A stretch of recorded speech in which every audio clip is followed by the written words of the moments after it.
Praise the lord. ఈరోజు దేవుని వాక్యము 91వ కీర్తన 11వ వచనము.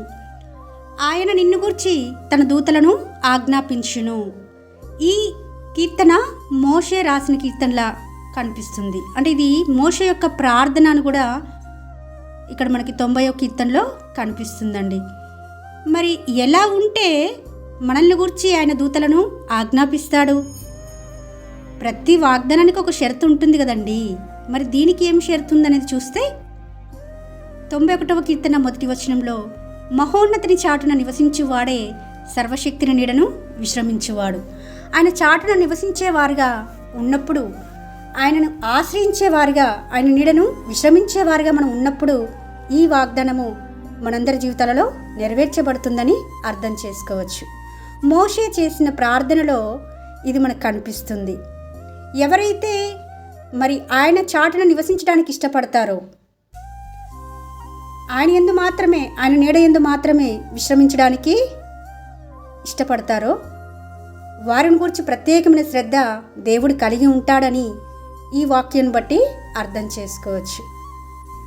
మన మార్గములన్నిట్లో మనల్ని కాపాడుతూ ఆయన మనల్ని గురించి తన దూతలకు ఆజ్ఞాపిస్తారట. మనం ఏర్పరచుకున్న మార్గాలండి మనకు ఒక్కొక్కసారి ఎలా అనిపిస్తుంది అంటే సరైన రీతిగానే అనిపిస్తాయి. ఒకని ఎదుట సరైన మార్గం కలదు, తుదకొది మరణమునకు దారి తీస్తుందనేది సామెతలో మనం చదువుతూ ఉంటాం. మొదట్లో మన మార్గము చాలా సరళంగా, చక్కగా, మంచిగా అనిపిస్తుంది.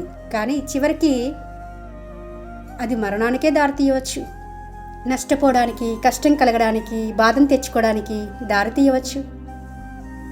మన మార్గాలు ఎప్పుడైతే దేవునికి అప్పగిస్తామో ఆయన కాపాడడానికి ఎల్లప్పుడూ సిద్ధంగా ఉంటాడండి. మనమే మన మార్గాలను ఆయనకు అప్పగించడం లేదు కాబట్టే ఇంకను మనము శోధనల గుండా, శ్రమల గుండా, ఇబ్బందుల గుండా, ఇరుకుల గుండా ఆ బాధలోనే కొట్టుమిట్టాడుతూ ఉన్నామేమో.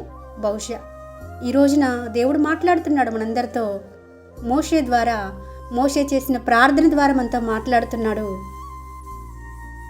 ఆయన మనల్ని గూర్చి తన దూతలకు ఆజ్ఞాపిస్తారట.